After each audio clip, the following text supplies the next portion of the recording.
Hello friends, स्वागत है आपका लर्न विद अंजू चैनल में। आइए देखते हैं आज के न्यूज़पेपर में स्टूडेंट लाइफ से रिलेटेड कौन कौन सी अपडेट्स हैं। तो वीडियो को जल्दी से लाइक कर दें, शेयर कर दें और जिन छात्रों ने चैनल को अभी सब्सक्राइब ना किया हो तो जल्दी से सब्सक्राइब कर लें ताकि आप लोगों को इसी प्रकार की ऑथेंटिक अपडेट सबसे पहले मिलती रहे। 1 लाख शिक्षकों की रिक्तियाँ सितंबर में आएंगी। जिलों से रिक्त पदों की संख्या मिलते ही बीपीएससी को भेजी जाएगी। ये अधियाचन बिहार जो ये बात है ये बिहार की भर्ती की हो रही है। ये देखिए, राज्य की सरकारी स्कूलों में लगभग 1 लाख शिक्षकों की बहाली प्रक्रिया सितंबर में शुरू होने के आसार हैं। इसको लेकर के शिक्षा विभाग मतलब जिलों से रिक्तियां ले रहा है और शिक्षा विभाग को अभी तक 9 से 12वीं तक के लिए विभिन्न जिलों से करीब 25,000 रिक्तियां मिल भी चुकी हैं। रिक्ति विषयवार ली जा रही है। जिलों में रोस्टर के हिसाब से रिक्तियां मिलते ही शिक्षा विभाग बिहार लोक सेवा आयोग को अधियाचन भेज देगा। अच्छा, 1 से 12 तक लगभग 1 लाख रिक्त आने की उम्मीद है। शिक्षकों का तबादला बीपीएससी के तीसरे चरण में अध्यापक बहाली के लिए चयनित अध्यापकों के योगदान की प्रक्रिया भी अभी जारी है। ज्वाइनिंग के लिए 31 जुलाई तक का मौका दिया गया है। टीआरई 3 के तहत चयनित सभी शिक्षकों की ज्वाइनिंग और हाल में विभिन्न कोटि के शिक्षकों के स्थानांतरण के बाद रिक्त बची सीटों की गणना की जाएगी। इसके बाद खाली सीटों की गणना करने के बाद फिर रोस्टर के हिसाब से पदों का आकलन होगा। रिक्तियों की गणना में यह देखा जाएगा कि पहली से 5वीं, 6वीं से 8वीं, 9वीं से 10वीं और 11वीं, 12वीं कक्षा के शिक्षकों के कितने पद रिक्त हैं। जाहिर है कि इस प्रकार की प्रक्रिया को पूरी करने में कम से कम 20 से 25 दिनों का समय और लगेगा। जानकारी के अनुसार अगस्त में बीपीएससी को रोस्टर के हिसाब से अधिकार मिल जाएगी। इसके बाद सितंबर में बीपीएससी वैकेंसी जारी करके योग्य अभ्यर्थियों से आवेदन लेगा। माना जा रहा है कि ऑनलाइन आवेदन भरने के लिए अभ्यर्थियों को कम से कम 15 दिनों का समय मिलेगा। वैकेंसी आने में देरी के कारण विधानसभा चुनाव से पहले टीआरई 4 के तहत शिक्षकों की नियुक्ति प्रक्रिया शुरू करने की उम्मीद कम है। मतलब यह है कि विज्ञापन निकाल देंगे, भर्ती पूरी नहीं हो पाएगी। और यहाँ पर आप अगली खबर है आईबी वैकेंसी को लेकर। आईबी वैकेंसी आई है 4,987 पदों पर। इसको लेकर के खुफिया विभाग की इस भर्ती के लिए आप लोग 17 अगस्त तक आवेदन कर सकते हैं। आवेदन चल रहे हैं। ये देखिए, लिखा है 10वीं पास की योग्यता, स्थानीय भाषा आपको आना चाहिए। यहाँ तक जहाँ के लिए आवेदन कर रहे हैं वहाँ का डोमिसाइल हो। अलग अलग राज्य से वैकेंसी है। 18 से 27 के बीच के युवा जो हैं वो आवेदन कर सकते हैं। ऑनलाइन परीक्षा साक्षात्कार के आधार पर चयन होगा। इसका इंटरव्यू बहुत ज़बरदस्त होता है, पता है आपको।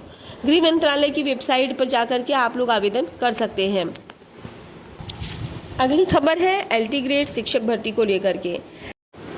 आज 28 जुलाई है और एलटी ग्रेड के लिए आज से आवेदन की प्रक्रिया शुरू हो रही है। आज 28 जुलाई से आपको विस्तृत विज्ञापन सिलेबस यानी कि प्री और मेंस का सिलेबस क्या होगा, साथ ही साथ आपकी जो भी क्वेरीज होंगी वो सारी चीज़ें आपको नोटिफिकेशन के साथ क्लियर हो जाएंगी। लगभग नोटिफिकेशन जो है वो 10 बजे से 12 बजे के बीच में आपको ऑफिशियल वेबसाइट पर देखने को मिल जाएगा। 7 साल बाद ये भर्ती हो रही है। बहुत सारे एस्पिरेंट्स जो हैं यहाँ पे ओवर एज हो चुके हैं। अभी तक इसके बारे में कोई भी जानकारी नहीं है कि अभी आयोग ने ओवर एज अभ्यर्थियों के लिए कोई छूट वगैरह दी है या नहीं दी है। हालांकि जो स्टूडेंट्स हैं वो लगातार डिमांड कर रहे हैं कि ओवर एज मतलब जो है उनको उम्र सीमा में छूट मिलनी चाहिए। तो आयु सीमा को लेकर के अभ्यर्थियों ने फिलहाल नाराजगी जाहिर की है।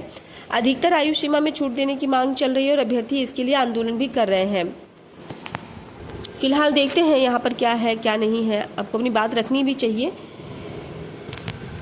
आवेदन आज यानी कि आज शुरू हो रहा है 28 जुलाई से और अंतिम तिथि इसकी रहेगी 28 अगस्त, जबकि आवेदन में संशोधन और शुल्क समाधान की अंतिम तिथि 4 सितंबर रहेगी।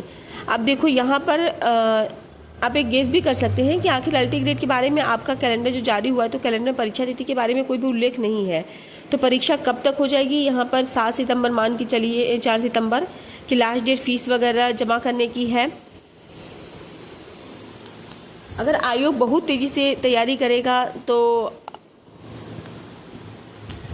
क्योंकि अब आरओ की परीक्षा आयोग लगभग 11 लाख अभ्यर्थियों के लिए करवा चुका है। तो यहाँ पर आपको एक बात है कि एलटी ग्रेड में भी ऐसा नहीं, एलटी ग्रेड में जो है ऐसा नहीं है। एलटी ग्रेड में सारे जो सब्जेक्ट हैं वो मतलब सबकी आपकी परीक्षा एक ही दिन होती है, सब्जेक्ट वाइज। जिस प्रकार से टीजीटी और पीजीटी की परीक्षा होती है, अलग अलग डेट पर हो तो कोई दिक्कत नहीं किसी को होगी, क्योंकि विषयवार सारी चीज़ें अलग अलग होती हैं। ऐसा नहीं होता है कि एक ही पेपर होता है। तो यहाँ पर देखो, मिला जुला कि मुझे ये लग रहा है कि जनवरी या फरवरी तक ये एग्ज़ाम हो सकता है। उसके पहले दिसंबर तक मैक्सिमम जो पॉसिबिलिटी है। सितंबर के बाद अक्टूबर, नवंबर, दिसंबर के बाद ही ये परीक्षा हो पाएगी।